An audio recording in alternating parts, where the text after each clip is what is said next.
Yeah. Ooh. So I'm going to turn it over to Alex to make the introduction. Yeah, so my pleasure to introduce Kurt Sundell, who's an assistant professor over at Idaho State North in geoscience. So Kurt earned his bachelor's degree from UC Davis over in California, where he started working on neotectonics and earthquake geology. And then he went on to complete his master's at the University of Kansas with doctors Mike Taylor and then James Stockley as well, focusing on thermochronometric analysis of the North Unger Rift in Tibet. And then he earned his PhD at the University of Houston, working with Dr. Joel Saylor, where his dissertation explored Cenozoic surface uplift and base formation in the Peruvian Central Andes. So then following his PhD, Kurt went on to the Arizona Lasercon Center in Tucson, where he worked on improving UPV geochronology workflows and developing rapid zircon analysis methods, along with building community software tools for data reduction, visualization, and sediment provenance analysis. So this is the point that I met Kurt. So in 2021, I was TAing Idaho State University's field camp. They were kind enough to let me come back and run around again with them. And so Kurt had just landed the gig at Idaho State. We were going to map carbonates out in the Lost River Valley of central Idaho. And I got partnered with him. I didn't know what I was doing. He's brilliant, but he was figuring it out on the fly. And what ensued was, I think, only a week together, but yeah, bonded pretty quickly. Guitar, having some great bonfires. There's this legendary hot tub at the Lost River Field Station there that beer is constantly spilled into. It's like 30% beer. Yeah, just running up and down over there. So, yeah, Kurt is now teaching at Idaho State. He has made it his own. He covers basins, tectonics, sedimentology, a host of geochronology and geochemistry. I think there's not a lot you don't do. It sounds like you get pulled in most directions. Geophysics. Fair enough. And so please join me in welcoming Dr. Kurt Sundell to present today's talk, which is the Global Compilations of Zircon Geochem, a biased view into Earth past. Thanks, Alice. Awesome. Well, thanks for the invite. It's great to see people here. It's weird to be in the big city, capital city, right? To be on a big campus. I mean, ISU is tiny. I went to all like big R1 schools, and anytime I go back to one, I'm just like I don't know, blast from the past. Like there's so many people, there's so many instruments, there's so many faculty. But it's great to be here, so I really appreciate the invite. Cool. So what am I going to talk about? Zircon, definitely zircon. So today's talk, it's not really a field-based talk. I consider myself a field geologist. This is some work I got into as a postdoc and have continued since when I was a postdoc. I met Francis. He came to Arizona when I was there, and I took him out to lunch, as you do, and we've been collaborating ever since. I'll talk about Steve in a little bit when we look at a ton of data, because he's really the reason I can do any of this work. But yeah, this is a talk on global compilations of chemistry. So it's Zircon chemistry. We'll talk about two isotopic systems, so hafnium and oxygen. And I'll give kind of a little primer on those systems so we're all on the same page, what we think they tell us. And it's chemistry tied to age. So let's dive in. So global compilations of these kinds of data have been used for some really kind of provocative ideas, sort of big picture ideas in both climate and tectonics. So one example comes from a recent recent-ish Nature paper, Sobolev and Brown. Here's an idea where they say, well, they're big time proponents who say, we don't think that plate tectonics started until late in the game, like Neoproterozoic. So like after 1,000 million years. And the question is, well, what was going on before then? And they have this idea of the squishy lid sort of plate tectonics. So I'll dig into this a little bit later, and we'll look at their arguments for that. But secular changes in tectonic styles through time. Another one, this is Brennan Keller's work. He's been continuing this sort of work, but he argues, and his group argues, that you can see evidence for snowball Earth glaciation and extreme erosion in the zircon signal globally. And this produced major trends that you can see in the zircon chemistry following its, beveling these, several kilometers off of all of the continents, burying those sediments, and then tracking those chemical trends afterward. This is a cool one. So Chris Spencer always has some sort of big ideas, some interesting ideas. This one is really neat because it's sedimentology, so I'm always excited about that. So his idea is that, okay, well, obviously before Devonian, we don't have land plants, right? If you don't have land plants, you don't have riparian zones, you don't have muds. So it's kind of a short-circuited system with, sandy, braided, fluvial sort of system before the Devonian. After, you have this nice, lush green landscapes. You have meandering rivers that didn't really exist before. And that residence time fundamentally changed the isotopic signal of the sediments that go down the trench. And that we can see that in the Zircon chemical record. So I won't talk about this one much, but we will dig into these two today in a little bit of detail. So big ideas, right? Climate and tectonics. These hypotheses make very specific predictions for the two isotopic systems that we'll talk about, so hafnium and oxygen, in both time and space. So clearly the trends, well, they better coincide with the proposed driver in time, because if they happen at a different time, that doesn't really make a whole lot of sense. The second part, the trends should be evenly distributed in space. If these are global phenomena, then they should be evenly distributed around the globe. And this point is really what we're going to dig into today. We'll also talk quite a bit about the drivers as well, but really it's how evenly distributed are they? And if my talk was a little bit of foreshadowing, maybe there's a little bit of bias in there that we're going to maybe suss out. So that's where we're going. All right, those are big zircons on this screen. So certainly one of my favorite minerals, zircon. Most zircons are born in an igneous rock, by and large, way over like 95% are born in an igneous rock, right? Some are born in metamorphic rocks. We can filter those out, but really, even if you don't filter these out, the amounts of data that we're working with, they're really insignificant compared to zircons that were born as igneous zircons. Detrital zircons, good friends of mine, most zircons in siliciclastic rocks, of course, were also born as an igneous rock. So that's really the detrital record. It kind of overwhelms these databases. Lots of data has been produced since the advent of laser ablation ICP-MS, and so they figured out how to hook the laser up to a mass spec. Since the late 90s, early 2000s, lots of data have been produced in the detrital realm. So that's a lot of the data, but really we're thinking about fundamentally what does this mean for the igneous record as a proxy using detrital zircon. Okay, this is the first of two. So put your isotope hat on.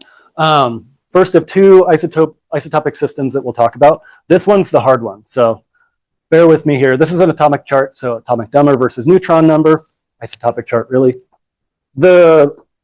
The ratio of interest is this one, so 176 to 177 hafnium. The reason we're interested in that is because it's in red. That means it's a radiogenic daughter product of lutetium 176. Everything else on this chart is stable, right? But the problem is we have this isobaric interference. All of these are the same mass. So mass spectrometers measure mass. You ask it to measure 176 and it'll give you how much 176. It will not give you how much terbium, lutetium, hafnium. But we need this ratio. So having all of its stable friends in ratios with either known or assumed stable ratios in nature, we can back out this ratio of interest. The reason this is a ratio of interest is this cool graph here. So this is a graph of all of Earth time, most of it, here, and hafnium 176 to 177. So depending on the material that you have, basically the rock type, excuse me, in this case, and of course zircon, there are varying levels of lutetium. And so if you have lots of lutetium 176, it's going to decay to 176 hafnium. And if, say, you're a happy little mantle peridotite, your trajectory is going to be very steep. You're going to increase through time a lot more rapidly than, say, like a granite, like average continental crust, right?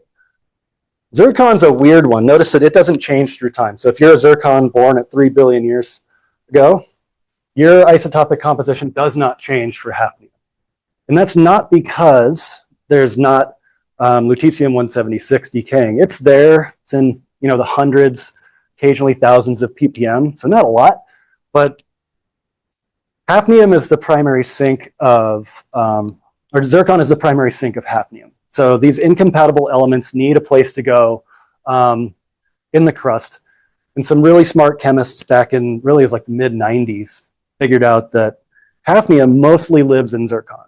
So about the better than kind of back of the envelope calculation, like 90% of all hafnium in Earth's crust is locked up in zircon. What that means is you have a lot of both of these already, so you're not going to really change that ratio by decaying to it. So that's why it stays put. It's not because there's no lutetium. Because it stays put, it makes for a great fingerprint. It doesn't change through time, right? So we don't look at the plot like this. What we do is we actually normalize to the chondritic reservoirs for primordial Earth, right, like meteorites and that fun stuff. So we're going to turn the whole thing on its side and make these numbers manageable. We're not dealing with whatever that is, like 10 thousandths or something. We have epsilon notation. So this is just this turned on its side. And so we have positive and negative numbers, stuff we can work with more easily. And so, for example, if you are, again, a happy little zircon at 3 billion years, that is not going to change through time. And the only way to get more negative zircon in epsilon hafnium space is to melt old zircon. That's the key point to remember here. It's not the crust, it's the zircon in the crust. So if we want to get down here, which will be important later, everyone's really excited about right here because it gets really negative. You have to find some Archean, if you can find it. There's only a little bit, but Paleoproterozoic Archean crust with old Archean Paleoproterozoic zircon. You got to melt that to go down there. That's a key point of this proxy. That'll be important when we talk about the different models. So for the petrologists in the room, I'm just going to apologize right now. We're going to steal some terminology and use it for our own. Juvenile and evolved, that's what we're going to use because they're easier terms. They're less of a mouthful than, say, like radiogenic and non-radiogenic, which is actually, this is radiogenic and this is not radiogenic. If it's evolved, it's more negative. Think you're incorporating old crust. Juvenile, you're coming straight out of the mantle. It's really, that's the recipe book. So the recipe book in terms of tectonics, this is jargon that we can use to shorthand what we're talking about. So juvenile, more positive values, generally more positive. The recipe book is more mantle, right? So, and no old crust allowed in the juvenile realm. So how do you do that? A nice little Cordilleran arc built on young crust, ocean island arc, rifts in young crust. That's the recipe book. You're basically tapping the primary mantle when you get up there. Over here for evolved, the recipe book is, again, it's just two ingredients. You just have more old crust. So orange officially means old in this diagram. And so if you have, say, another Cordilleran system, some magmatism, you're going to assimilate some of those.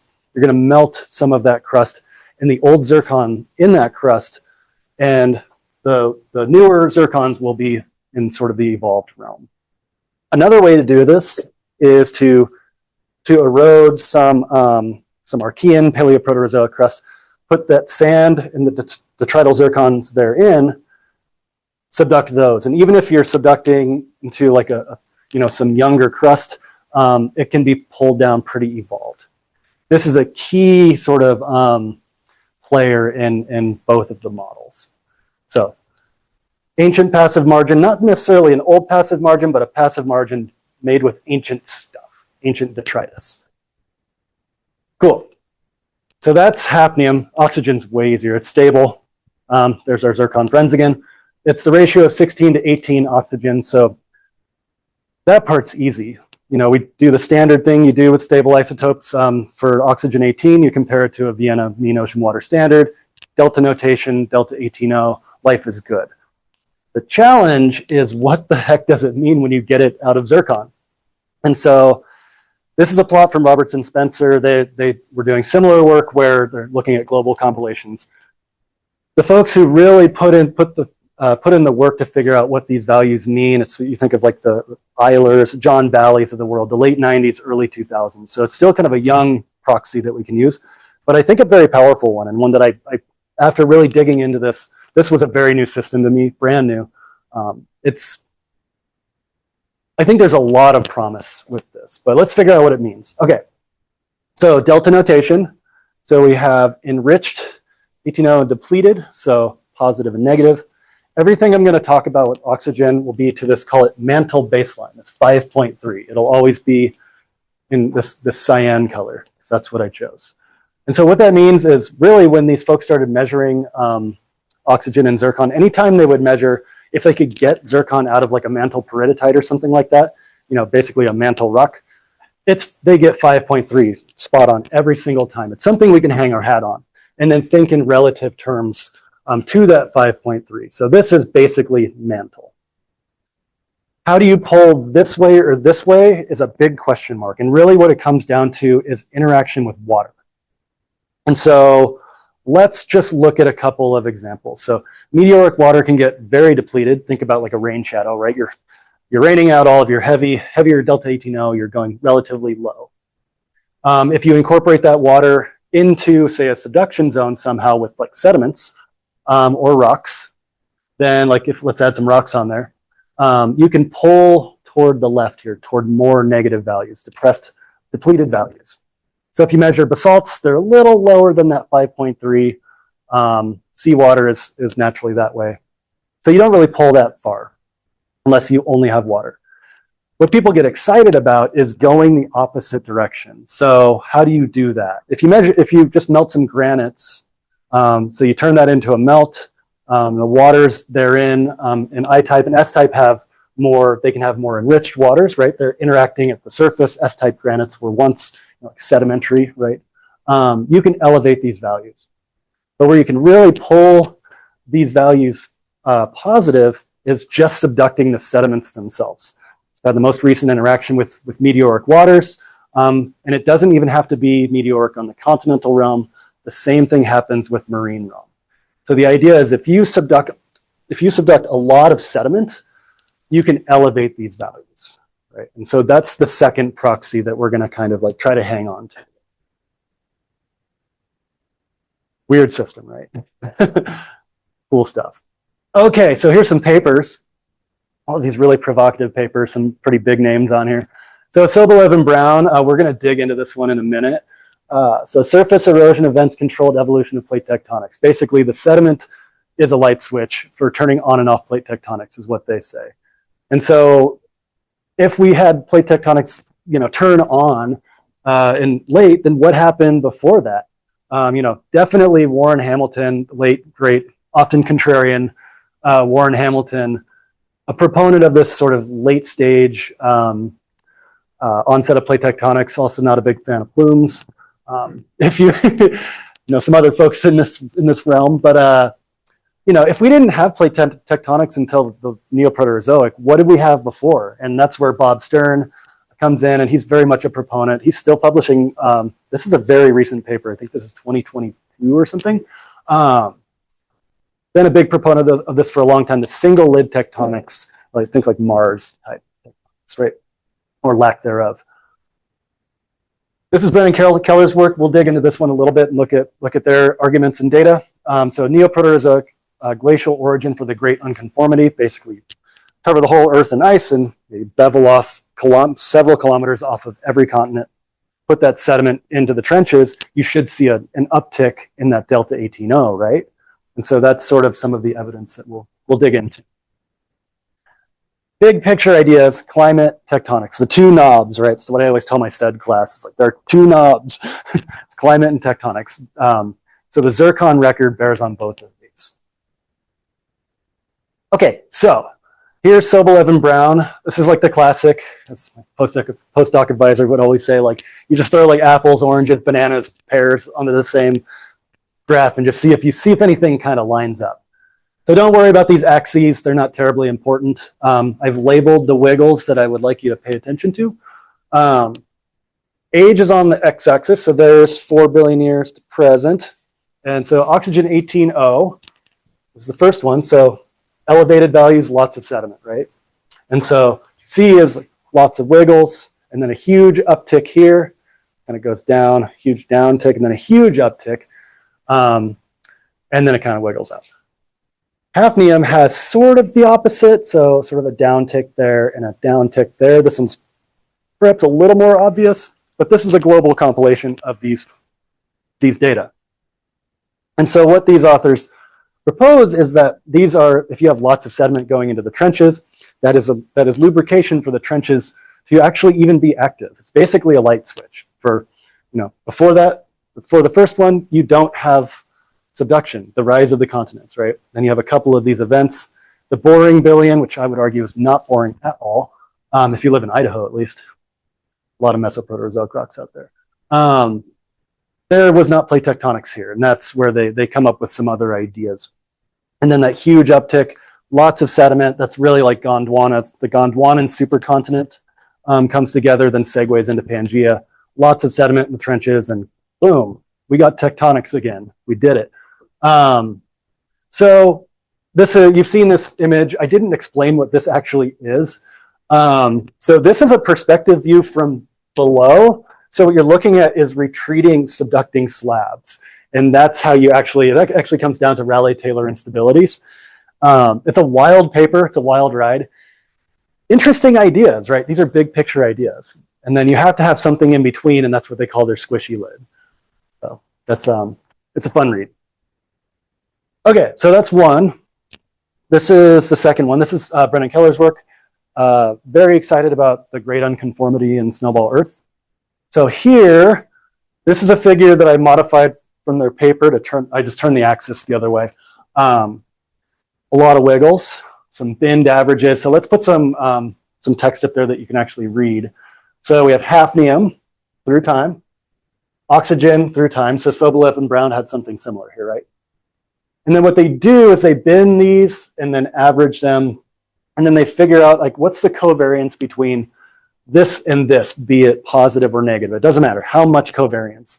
And that's a wiggle through time, and then boom, a lot of covariance. These things are covarying one way or the other, right? Then if you multiply the covariance by how steep that slope is, again, positive or negative, keep it absolute, you get a huge peak right here. And that's what that's like the crux of the argument. The interesting thing about this paper is the methodology behind it. So here is the data. So on the top, so 35,000 points, this is hafnium data, just a histogram. How many hafnium zircons have we found, or how many zircons have we found at 4 billion years, 3 billion, etc. And you see peaks and valleys, peaks and valleys. A lot of people have used, I mean, since we've been compiling data like this, I mean, back in the, 70s, papers came out about the supercontinent cycle. So different cyclicity, and when you have, it's the Wilson cycle, right?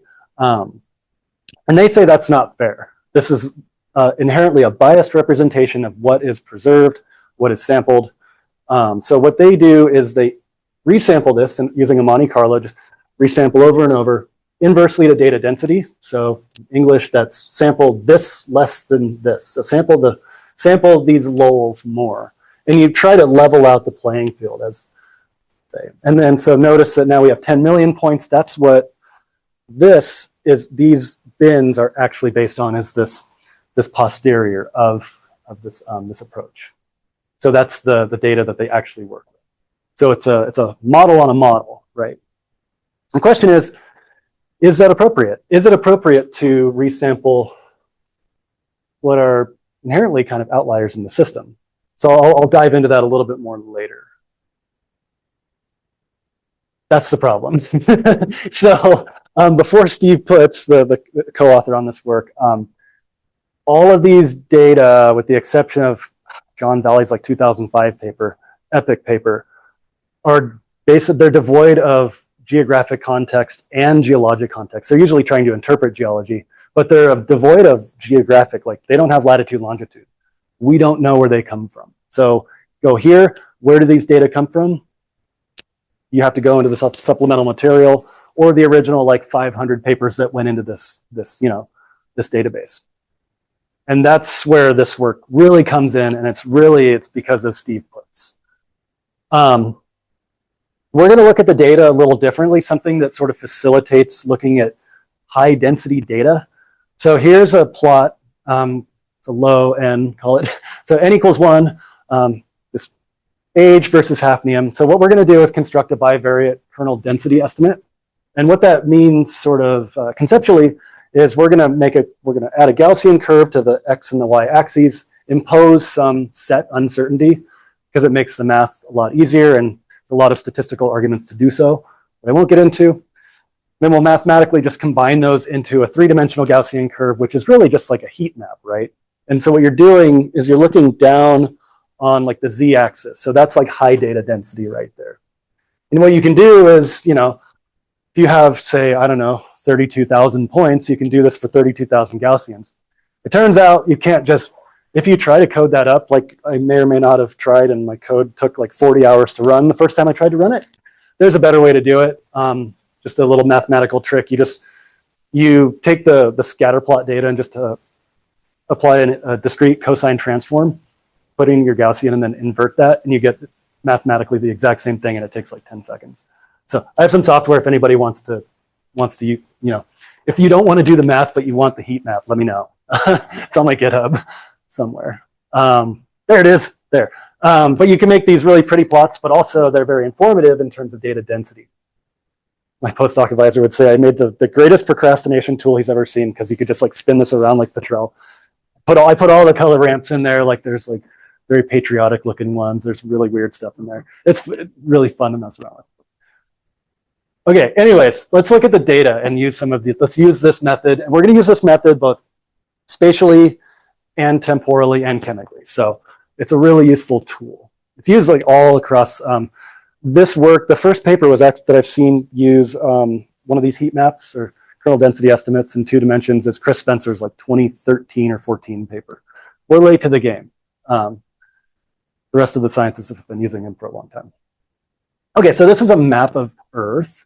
I've colored it in a funny way. So notice that North America, obviously we kicked out Florida. Baja Sur, the rest of Mexico is going with South America. There are reasons for this, tectonic reasons that come down to Demir and Torsvik's really nice database of Paleozoic sutures. This is basically their map rendered here. And so if you just take the continents and take their data, you get kind of a biased view because, well, India's had a wild ride through geologic history. The Carolinas have been all over the place. Baltica's been pretty stable, but you need a little bit more geologic context. So that's what we've done. We have 8, they're not continents because there's 8. There's an 8th continental zone, call it, Peri-Gondwana. So that supercontinent around like 500 million years, all of the scraps around it, and then India's actually in its core. These things just went on a paleogeographic wild ride. And now they make up mostly the Alpine Himalayan belt. So that's how we're going to separate the data out. But first, let's just plot the data. Steve, there's Steve. So Steve is not a geologist. Steve is this guy that I met through Kent Condi actually during COVID on a Zoom call because everything was on Zoom for GSA 2020. And we just reached out to Steve and like, hey, like you seem pretty cool and you're really good at compiling data. He's a guy that he's retired. He just hangs out in Hawaii and just like compiles data. That's his words. He loves it. But he's like he studies cycles in the universe. That's like his jam. He does like astrophysics and things. He has a couple of books. Super interesting guy. But he figured out where all the data is. There's 155,000. Notice that like just a couple years before we got a hold of his database, he refused to be a co-author on this paper. We finally got him to be co-author on the last one. He's a really humble dude. There were only 32,000 points. He found another 120,000 points. And now he's up to like 240 or something. He just can't stop, won't stop. Amazing dude. But if you look at it, you kind of stand back and squint. That's pretty good coverage. Let's call it global. But if you actually look at it in terms of density, so high density, low density, no density, and these are 1, 2 sigma contours. Basically, if there's a second sort of band, that's a lot of data. This I don't find terribly surprising, right? So in Western North America, where we live, we produce a lot of data, but nothing like South Africa. Like the Jack Hills are out here. Everybody wants to analyze some zircons from the Jack Hills, myself included. But this is not a surprise. So the People's Republic of China, the PRC, very good at funding their scientists. A lot of great geologists. And what do geologists do? What do? We work in our backyard, right? So lots of data coming out of the PRC, particularly South China. There's a lot of cool geology there. I don't find that surprising at all. But the issue is what happens when you take like a running average of this temporally and chemically? Are you taking an average of like Greenland? Probably not. I mean, are you taking an average of even rocks in the Intermountain West? Is this a global representation? And I would say like, no, you're probably just getting a lot of, you're learning a lot about like, you know, China and South Africa and Australia, where there is the data. And so let's look at it. So there's our plot. And so here's another one of these bivariate density plots. Now we're looking at age versus hafnium. Recall that if you go more negative, you're melting old zircon. You need old zircon to get down there. So here where we have pulses in data density, you know, it resembles that supercontinent cycle that a lot of people have talked about. If we take a running average, this is a running median. You know, choose a median because you can't skew it. It's stuck in the middle, right?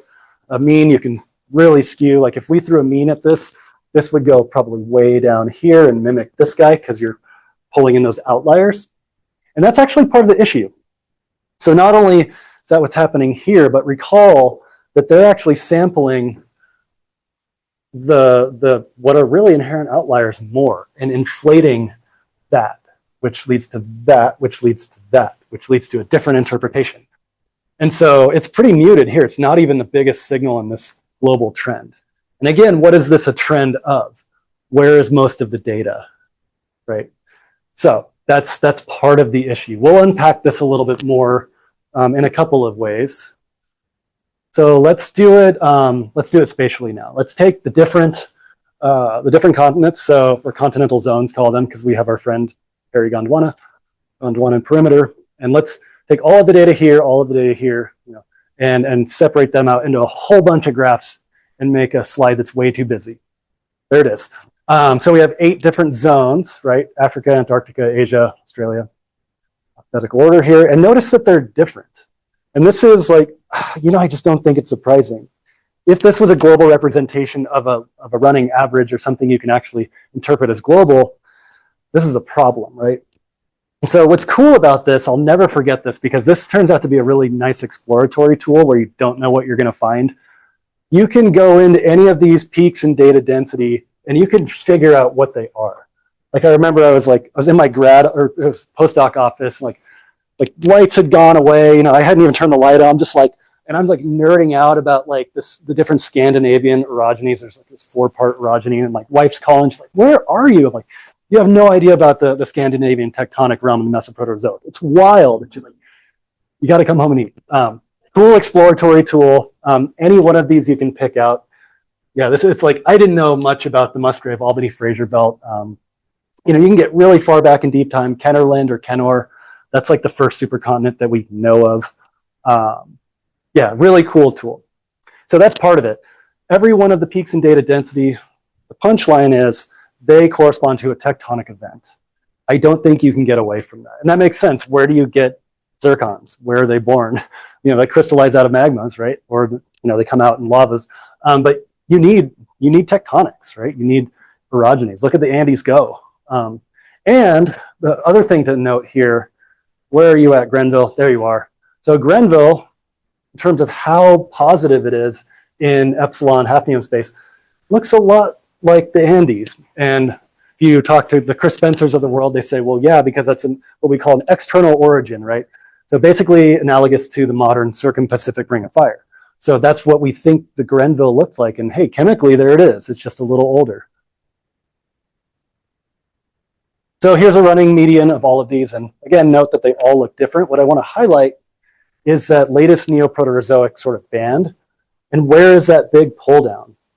You know, you have it maybe a little bit in Perigondwana. North America is actually, if you look closely, it's to the left of it, younger. You kind of have it in Africa. It's even more muted once you kind of unpack this thing.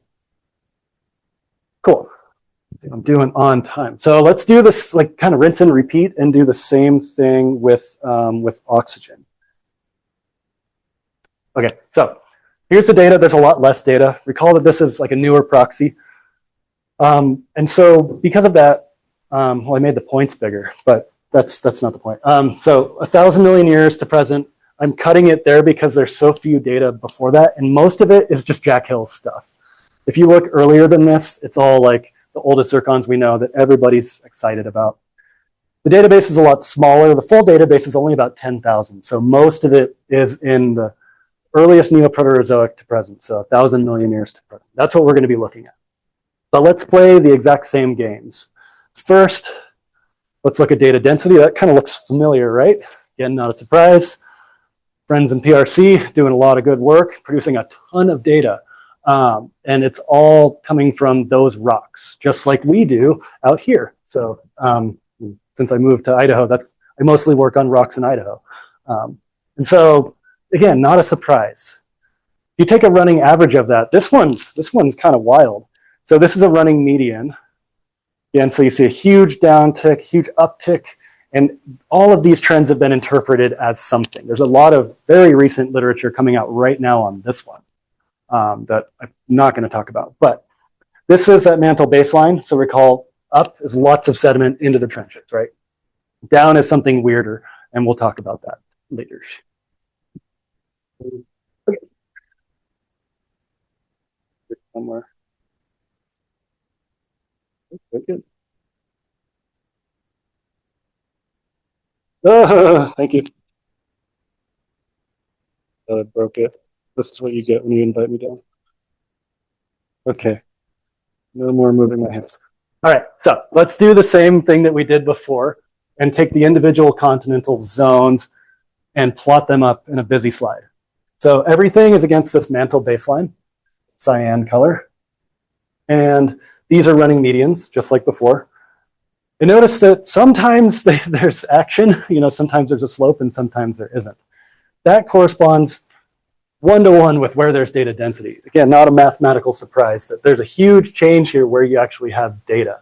You just don't have much data here in this particular time period, at least what we found and have sampled and have analyzed. Again, the punchline is they all look different, and if you compare all of them to the global average, again, a median, they all look wildly different. But this exercise is informative because where's that big downtick? You can actually start to hone in on where this actually comes from. This is coming from somewhere in Asia. A lot of land to cover, but we found it. Well, so we'll talk about the Dhabi Sulu origin in a minute. But notice it's absent there, it's absent there, it's absent everywhere else except maybe Africa. Kind of follows that trend. And so there's a good reason for that we'll talk about when I bust out G-plates, look at paleogeography. Speaking of, let's do that. So this is the final test we're going to do. We're going to take all of the data, and just for the sake of time, let's do it for the oxygen system only. What we're going to do, if you've never used G-plates, I mean, it is, talk about a procrastination tool, right? But you're actually learning something. Highly recommended if you've never messed around with G-plates. It's a very small sort of, I don't know, the learning curve is low. It's very approachable software. So thank your Australian friends. So we're going to tie this database, the oxygen database, to the different, to a fully kinematic, how do they phrase it? A fully kinematic plate model that you can dump into G-plates and then watch those data move around and try to figure out where the heck they were all the way back to 1,000 million years. So we're going to tie these data to a plate model by Andrew Murdath and like 20 more authors, and hit the rewind button and figure out, try to establish geologic context and see where these data were. So that's what we're going to do. So the little dots are oxygen. You can see the coverage is not nearly as great. It's mostly in South China and mostly in the Intermountain West. And so we're going to go backwards for a while. So India's out of there right away. So segue into Pangaea, right? And Pangaea is going to segue into Gondwana as you push into like the 400, 500, smear out in this projection along the sort of the South Pole here. Who knows what Baltica's doing, just floating around out there, kind of like North America. There's, we're there. Where are we going? We're going there now. These models are so fun to look at. Something to note is look at how few data points we have as you move back in time. The way I've parameterized this is, unless there's a tiny little scrap of land left, the data's out. It doesn't exist yet. And that's basically how G-plates is built. You can parameterize it differently, but this is really, this is what you're working with at 1,000 million years. That's as far back as this model goes. I know folks at Yale are, they're building one, Dave's building one all the way back to like the Haitian, I think. I don't know how you have enough geologic evidence for that. It's a lot of work that goes into those models. So what we're gonna do in this final test, I'm gonna take, you've seen this wiggle before, so this 250 point running median against this mantle baseline, again, up is a lot of sediment, right, into the trenches. And the idea is that we can see that in this isotopic record. So let's take different slices. And what we're doing is this basic sensitivity model. This is like putting your sort of your climate modeling hat on and figuring out what is controlling the data. So getting in there and figuring out what is the most negative data and pinpointing it. And it turns out of the 300 or so papers that compose this database, the data therein that compose it, it's like 3 or 4 papers that actually control this entire thing. If you pull those papers out of the database, this whole thing disappears. I think that's a pretty stark result, like, you know, against maybe global representation. We know where these come from. Most of them come from the Dhabi Sulu origin, but there's also, I think we were talking about Oman earlier, and also in Egypt. So get these pull downs in these more mafic rocks. Dhabi Sulu origin is where most of these data come from. But if you pull those out of the database, it's gone, right? So not global, related to specific, really interesting and weird tectonic events, right? So let's do this one. There's Gondwana, its heyday. So the Trans-Gondwana origin, all this good stuff. It's really, if you pull out like 4 papers, this doesn't evaporate nearly as much. And I will touch on this when I talk about Brennan Keller's sort of applications to this, which I think there's a lot of merit to, but doesn't really take it away. But look at this one in the Devonian. Like, I think it's 3 papers.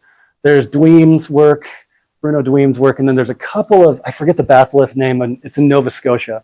Has these screaming high values. They're actually way off the chart, but they pull this whole thing so high that if you remove just these few papers, it actually inverts the signal. Definitely not global, just a super cool batholith in Nova Scotia and a lot of sediment coming off of Eastern Australia. Any ideas what this one is? Any takers? When is this? This is like now, right? Can you think about some weird rocks from now?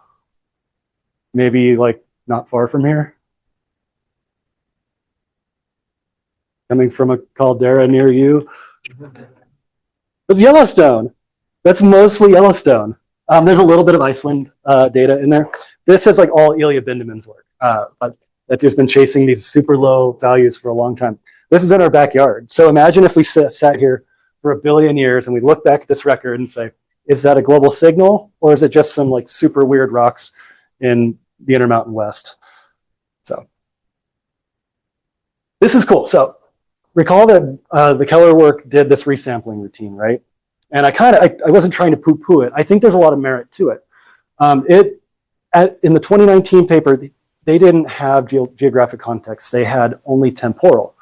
The algorithm that Brennan wrote, it actually takes both. So I was able to implement both. And so what this does is it highlights long-term trends. It cannot handle this one, and that's a problem. But like no matter how I parameterized it, it didn't work. But it does sort of smooth out this long-term trend. And why I think this is interesting, and really this is like Chris Spencer and I like arguing for hours over definitely not beer. These long-term trends, I think they're real. And the reason I think they're real, Gondwana was a global event, right? Pangea was a global event. So you have orogenesis and then tenure and then breakup of Pangea. So you go to positive, lots of sediment, negative, you're breaking up a continent. Then as you close the Tethys and you build that alpine Himalayan belt, you have this rebound for more sediments going into the trenches. So I think the long-term, say 100 million year trends, I think those are real. How to explicitly account for the spatial and temporal bias is a problem. How to do that, there are lots of cool ideas out there. We don't have an answer yet. Really, what this comes down to is like, it's a philosophical argument at the end of the day. So there's the Burgess Shale. Someday I will go there and find some animals with soft parts. That's a Lagerstätten. So a site of extraordinary preservation, right? So a Lagerstätten in this case is analogous to what we're talking about. The paleontologists have been ahead of the game, as they always are. They have been dealing with this kind of bias forever, because the Burgess Shale, it's so rich in observations and data and papers and knowledge, right? But it's so much data that it actually biases what we actually know about the thing we're trying to learn about. And so they've come up with interesting ways to deal with these Lagerstätten, because they're few and far between, where we learn a lot about a particular area. There's Darwin in his barnacles. It's probably about circa 1854. He was really into barnacles. This idea of the monograph effect, when you have you got someone like Charles Darwin who just talk about can't stop, won't stop. This guy wrote a lot, and he's a great writer. So his contribution on barnacles alone is such an outsized contribution, it still biases the record. That is the monograph effect. This is a well-known, since the 50s, it's a well-known, or really it's the 70s when it took off, sort of effect in the paleontological community. They're the ones really wrestling with this, but now we're looking at them, like we have enough data and we're thinking globally, like how do we deal with this? And so we're learning a lot from these folks. This would be analogous to, okay, so a Lagerstätten would be like, where do you have, let's like the Dabi Sulu origin. You have these old Tonian rocks of weird chemistry, but excellent exposures in Central Asia. Darwin, this is somebody who produces so much data, like a Bruno Dweem, or really like an Ilya Bindeman. Just like, think of that Yellowstone contribution. Is that global? No, it's just, dude, producing a lot of data in a couple of places. So these are things that we're wrestling with, and where do we go from here is the question. Cool, that's where I'm gonna end it. So to conclude, major isotopic excursions, these are isolated to tectonic events. I think we can't get away from that point. These bias the averages, the global running averages, right? The long-term trends, this sort of like gray band here, this might broadly track sort of, long-term tectonic trends, right? And really, where do you start subducting sediment? And where do you get these zircons? So collisional granites and continental arcs. So that's likely what we're tracking here with these trends. So more or less collisional granites and continental arcs. And then an idea that I'm really coming around to after lots of conversations with Chris Spencer and meeting Brennan and like talking about this stuff, like resampling, I think this is a step in the right direction. How do we explicitly account for overrepresentation? It's this right here. And this, it does actually take care of Yellowstone, but this is a bigger deal because it's spread out. It's wider spread geographically. So we're getting there, but how do we move forward is the question. So don't want this to be all a doomsday talk. We're not learning anything, that's kind of the tendency when you get into, looking at data like this. But I think we're moving in the right direction. So I'm excited to see where it all goes. With that, lots of people to thank, mostly George for letting me, as long as I didn't burn the lab down, letting me do whatever I wanted research-wise. The most amazing mentors I've ever had. So, thank you.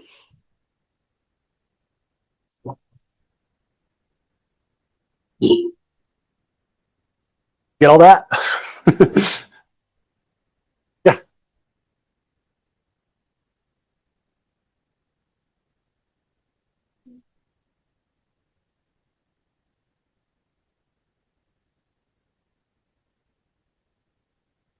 So if we go back, any of these trends, right? So are you talking about like kind of smaller scale changes in the running average? Or?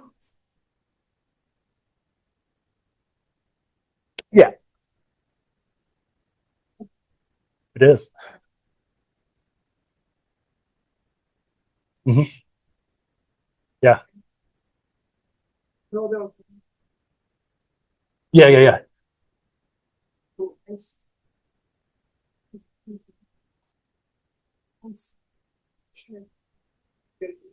Yeah.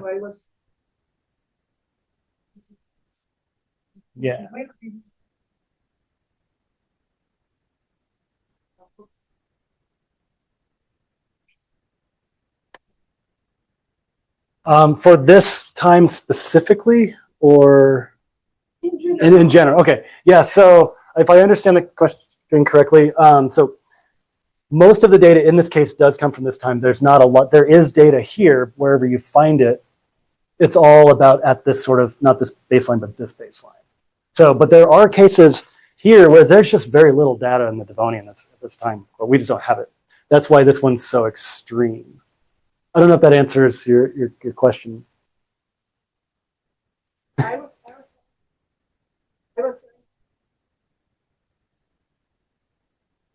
Oh, sorry for having. It does the exact same thing. Yes. Sorry. No, not in this talk. No. No, we've done this. So this paper, we tried this. I've done it. Just I haven't made the pretty figures. But absolutely, you can go into stuff. I don't want to go all the way back, or I'm going. We're doing it. All right. How do you present that many slides? Weirdo. Okay. So any of these, let's go to the big one. So you can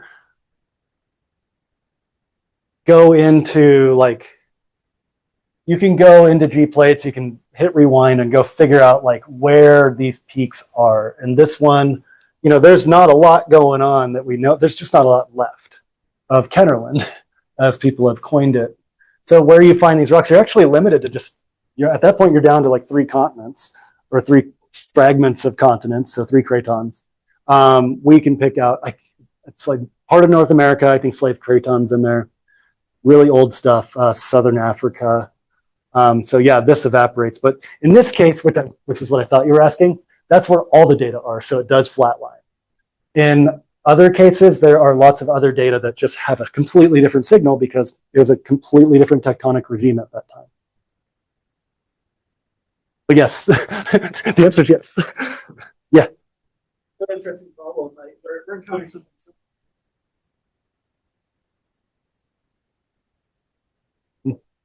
like the crux of it is figuring out what that's very going with your do this sign. Steve has, I don't know how he tried this in Excel, which was how are you doing this? He does a gridding network to get at this problem, and he calls it globability. It's how represent, if you only have a couple of points in a certain area or you're missing points in another area, what is the globability index?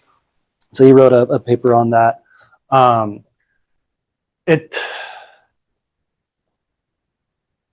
Yeah, and what he hasn't done yet is combine. We've talked about doing this. Combine the G plates approach with the globability. He's just looking at the modern, how representative is this? There's 40,000 points in this one place. How do you scale that back versus you basically it's a scalar for that grid, and then there are places with no data, so 0 globability. But that's only in the modern. We haven't pushed. It is a great GIS problem, putting the G plates model and then running that index and seeing if we can learn anything. It's just so tricky because there's preservation bias, right? And then obviously sampling bias, like I was talking about. It's just we don't have a lot left. Even by the time, the G plates model that I showed only goes back to here. There's so much more. It's a tricky problem. I've tried putting things together, and MATLAB wasn't great for this either. I should do it in Python. But yeah, basically making that grid and sticking that into G plates and chasing that around. But it gets really messy really fast because things just start disappearing and you can parameterize it to make them not disappear. But, we know that Southeast, Asia, a lot of those fragments didn't exist until late in the game. So you have to make them sort of disappear. And that's where we're at right now. I don't know the answer. A lot of ideas, and Chris just put out a paper with a student a couple years ago. He's trying cluster analysis. That's something you can do, and I thought that was a pretty innovative approach. So they pulled out some different trends, and actually they kind of landed on a bias story a little bit, but it's a way to account for over representation. I mean, that's the crux, right? I mean, I was talking to Mark Brandon at Yale, and he said, "Well, just take this map and invert it." And I thought that was a cool idea, but in practice, it doesn't there are mathematical reasons that doesn't work well. It's just not that simple because of, I mean, at a more granular level, look at how much area this is. That's Tibet. You know, Tibet's like a small part of that polygon. So it gets really, it's a scaling issue too. But I was trying that after we chatted about it. I thought that was a cool idea. But yeah, just invert the whole thing. But that would mean you would add data where there's no data, right? It's kind of, it's a tough problem to track. I saw Eugene first, but we're gonna let you go first because it's Eugene. I was kidding. I was kind of kidding, but I guess we're doing it. Good to see you, man. Oh, all the way. You're doing this on purpose. You came to heckle.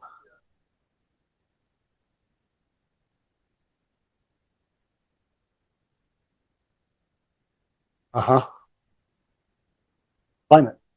So where's the climate? So where's the climate?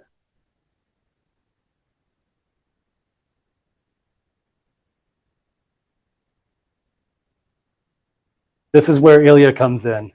Ilya's been chasing the Davi Sulu. And so this is oxygen space. You have to deal with meteoric water, right? How do you get hyper-depleted meteoric water? Ice.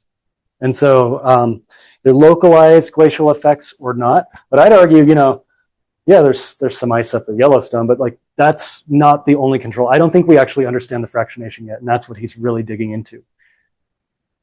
I just met him just a couple weeks ago. We didn't have a chance to chat because he was running through Pocatello as fast as he could, probably to get away from me. But I know he's working on that part of the story, and that is the climate part. I didn't dwell on it, so I didn't add it to the slide. It's mostly tectonics as I see it, but you can't get away from climate. You have to erode these things. Think about the Keller model.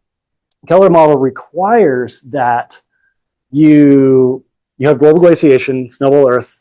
I'm a proponent of that. I wasn't always. I learned about that in my undergrad. My SED teacher was like, she did her senior thesis on part of that. She was working with those folks.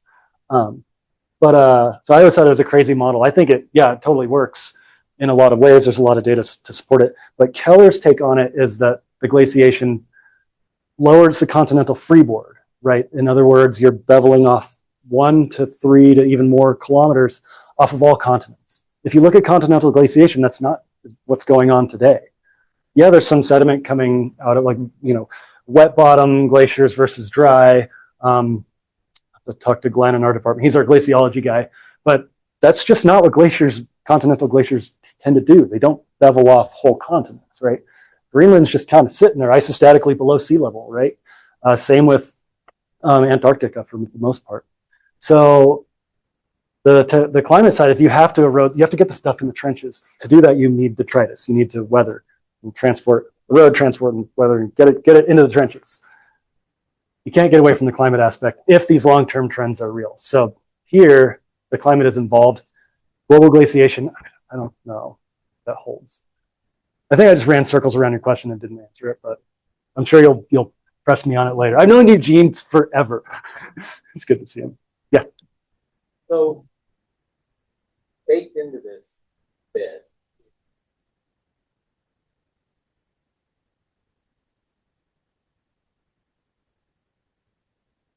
For the oxygen. Yeah.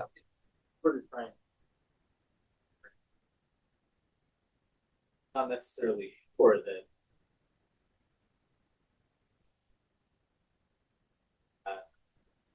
Yeah. I had Paul Link in our department ask a similar question. He logged into a Zoom call at a different school to watch this.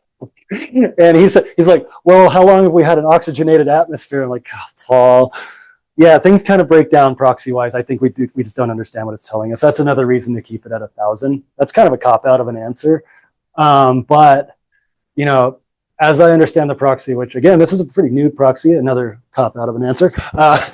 But it's interaction with meteoric water. You have to get, if you're going to elevate this signal, you have to have enriched oxygen 18, or to go down, you need depleted. And how do you do that? The best dial is, like Rayleigh distillation, for example. That's the way to do it. But yeah, I don't know when it's a young proxy too, like early 2000s. 2005 is really 2099, 2001, 2005 are like the big papers. And so, yeah, it's like 20 years old. I don't think that's explicitly taken into account in application. Basically, not a fudge factor, but like a correction for what the isotopic composition was. Especially when you're thinking about if it's sediments, continental or marine, that's an easy dial on the marine side. We have a lot of that record. Like the classic Zachos curve, right? I don't know if anyone's ever done that. I haven't seen it. That would be a really interesting correction. I think it's merited, it's warranted, better word. Good value. Mm-hmm.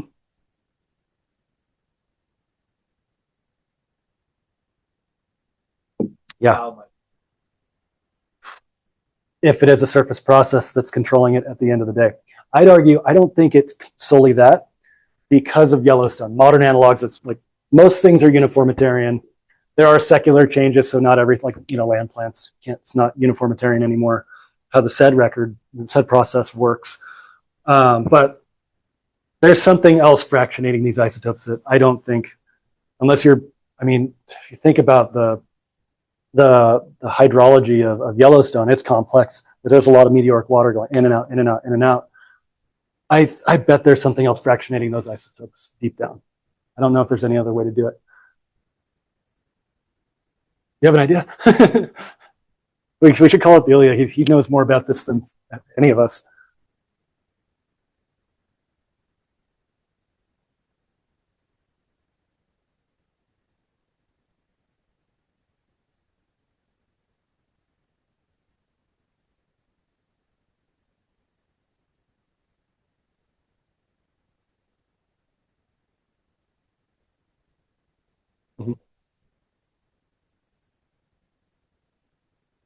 From the wall rock, yeah.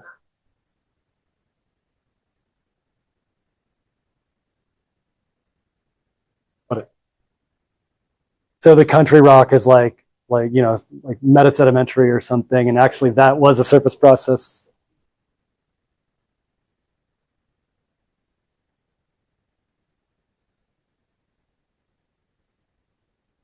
It's like he's on it. How we doing on time?